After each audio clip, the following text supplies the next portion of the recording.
Hi, hello! Ngayong araw, may napansin ang tita niyong puntahan.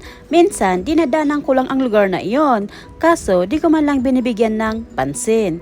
Sa tagal-tagal kong nagtatrabaho dito sa parte ng East Asia, ngayon lang ako makakapasok dito sa Manmo Temple. Ang Manmo Temple ay isa ito sa oldest temple dito sa Hong Kong.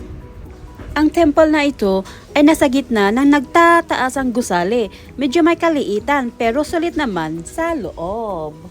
So tara na guys sa loob with tita. So ganito guys ang makikita sa loob, mga antique things. At kailangan alamin ang mga do's and don'ts bago pumasok dito sa temple para hindi maging ignorante. Ang isa sa bawal ay, bawal na bawal ang pag-flash ng camera. Pero, huwag mag-alala, photography is allowed inside. Isa pang dapat mong gawin, always be respectful at all times. Tungkol naman sa pananamit, ay walang problema dyan.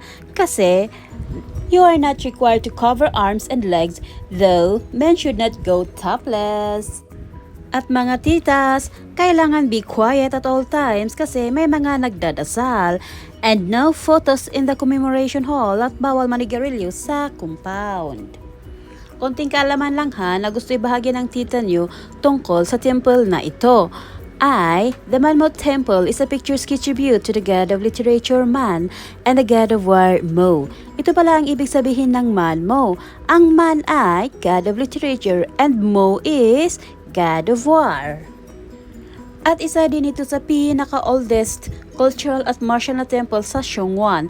Ang statutory monument nito ay malapit sa 175 years ng kasaysayan at ngayon ay nare-rate bilang isang first class na makasaysayang gusali ng Hong Kong Antiques Commission.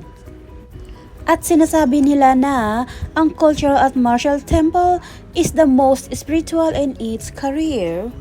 So yun nga, mafe-feel talaga ang ibang atmosphere sa loob. Well, tapos na ang pagsasightseeing natin sa temple, kaya nandito na tayo sa labas na palakad-lakad at nagmumuni-muni kung saan naman ang next target.